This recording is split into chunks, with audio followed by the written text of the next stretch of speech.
Mr. Linda Khumalo, CEO of Nokia Siemens South Africa, and Mr. Mika Vehvilainen, COO of Nokia Siemens Networks globally. Welcome to ITNewsAfrica. The first question, what is the purpose of your visit to South Africa, and what initiative is Nokia Siemens Networks looking at in an African context? Well, first of all, I tend to get around quite a bit. I do believe that the truth is not in the back or in the home office or headquarters, but it is out here in our markets and with our customers. So I travel quite a bit, and I think it's really important to stay in touch with the lead markets and lead customers, and that's the primary reason for the visit here today as well. Fantastic. How has your strategy changed, specifically in relation to the African markets in the current economic climate? Maybe a question for both. Maybe if I start talking about global perspective, and Linda, you can talk about the African and South African perspective then. So obviously we will see a decline in overall telecom spending coming this year, but I would say that there are great regional and local variations in terms of how that spending will vary. We have some markets which have seen very deep downturns in terms of because of the currency exchanges, sort of unavailability of financing and other reasons, and at the same time we also see still regions of growth. India, for example, had another 10 million subscribers in December only, but we also see growth actually pretty much across Africa as well. And I don't know if Linda would like to comment on it. Yeah, if you look at the penetration in the African market, it has always been low, so there will always be a need to roll out the infrastructure to cover the gap. The thing though is to understand that Africa is also connected to the global economic system, so Africa will be impacted. The question is the level of that impact is not yet measured for us to be able to say it's exactly going to be this how much. We do, however, expect the infrastructure growth to continue. It's just that we do think that the growth might be less than what was previously expected. Maybe I can ask you, just from a customer's perspective in Africa, who interests you? Is it individual customers? Is it mostly prepaid and an unbanked, largely unbanked population, or is it more the corporate or government clients that you can look at? Well, maybe I will start from that point of view. That first of all, the African population is about 700 million people, roughly speaking. I think the overall penetration of connectivity today is about 10% of that one only. Obviously, there is a lot. I think in South Africa we already have a fairly good connectivity, but outside that one, huge areas for improvement, and I think that's the opportunity overall.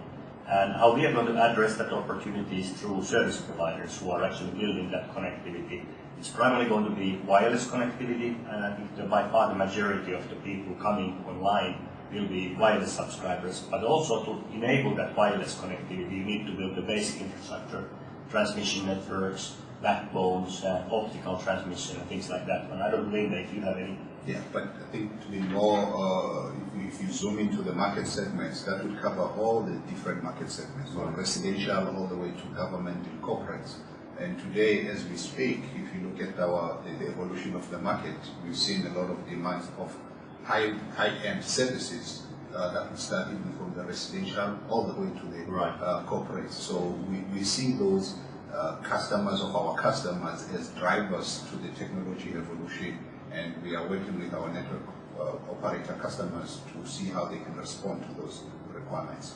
I was very interested to read about your Village Connect initiative, which offers very, very cheap mobile communication to rural areas. Yeah. What made you target that market specifically? And I guess the second part of the question is, how do you manage to provide it so cheaply? Well, I think first we need to come back to the same point, which is that we have this huge untapped opportunity of providing first connectivity for people, and I think that really will enhance their standard of living and quality of living considerably. But these are people who can't afford to pay much. In general, the average bill for the telecommunication or mobile services in developed markets can be somewhere between 20 to 40 US dollars. And when we talk about some of the developing countries in Africa and Asia, there are people who are able to pay maybe $2 to $5 per month for the telecommunication services. Hence, we really have to find new innovative solutions that enable us to bring that cost of service delivery considerably down. I think the village connectivity is one example of that one, where we actually are able to, with the true very innovation, bring totally different cost points to provide those services for the people. I'd like to visit your connectivity scorecard for a second. I know that you've done a global connectivity scorecard. Can you maybe give us a bit more information about what the scorecard is, how it works, and then specifically how does South Africa and African countries compare both globally and to other developing countries? The scorecard is actually, I think, a very interesting tool that provides a better view on how do we actually not only deploy but use communication services and how effective we are as a society to take an advantage of that one. We do that together with the leading researchers from the academy and universities and track not only the actual sort of hardware deployment in terms of what connectivities you have in there, but also how the government, businesses and individuals are able to leverage and use telecommunication services today. South Africa is, not surprisingly, I guess, somewhere between sort of the developed markets and developing markets in terms of scorecard.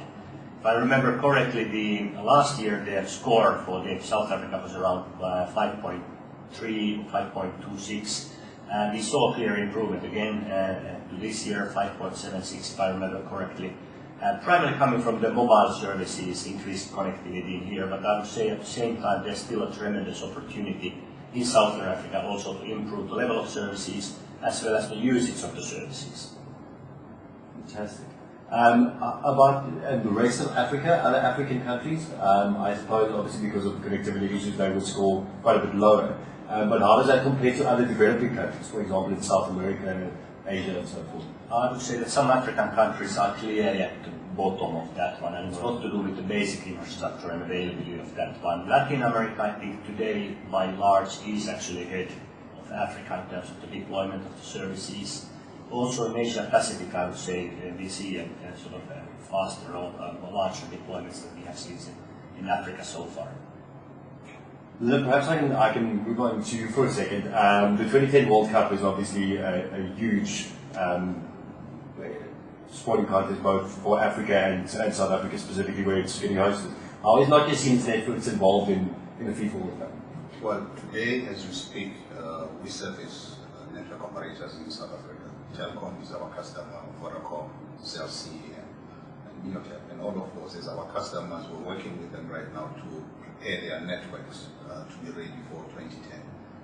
We're also looking at other specialized environments such as mobile TV, which are also going to be key for this World Cup 2010. So we're really in the thick of things with our customers, helping them to build their networks from transmission to all the way to access services to our customers. If I may use a little advertising break here as well. I mean, we have quite a bit of actually experience in doing this one. The whole mobile communication system, the 100% of the mobile communication in Beijing Olympics was provided by Nokia Siemens Networks. The UEFA Cup in Germany and the last summer was also transport networks and everything was also provided by our company. So we have quite a bit of experience and we are also sharing with the local service providers and companies here. Brilliant. Great. Next question. Do you consider your company to be a responsible corporate citizen of the world? And obviously in that spirit, what initiatives specifically in both social and economic development have you got going on the African continent? We are a fairly young company, but I think right from the start we have taken these issues very, very seriously. I think if you want to be today in the business and be a meaningful player, you have to take these things seriously. I think the corporate social responsibility takes many shapes and forms for us. One of the key priorities for us is also the energy and the environment in general.